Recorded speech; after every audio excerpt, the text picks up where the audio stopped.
Sudarlun, Kepolisian Langsa menahan mantan Datuk Penghulu Kampung Alu Sentang, Kecamatan Manyak Payet, Kabupaten Aceh Tamiang terkait kasus dugaan korupsi alokasi dana desa.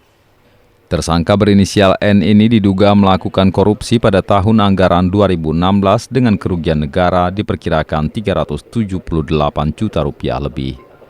Proses penangkapan berlangsung di salah satu warnet di Kecamatan Langsa Timur awal tahun lalu. Polisi menyebut kasus ini berawal dari adanya laporan masyarakat pada tahun 2018 lalu. Untuk mempertanggungjawabkan perbuatannya, tersangka dijerat dengan Undang-Undang Nomor 20 Tahun 2001 tentang Pemberantasan Tindak Pidana Korupsi dengan ancaman hukuman penjara paling singkat 4 tahun dan paling lama 20 tahun serta denda paling sedikit 200 miliar rupiah. Dari Langsa, Zubir, Serambion TV.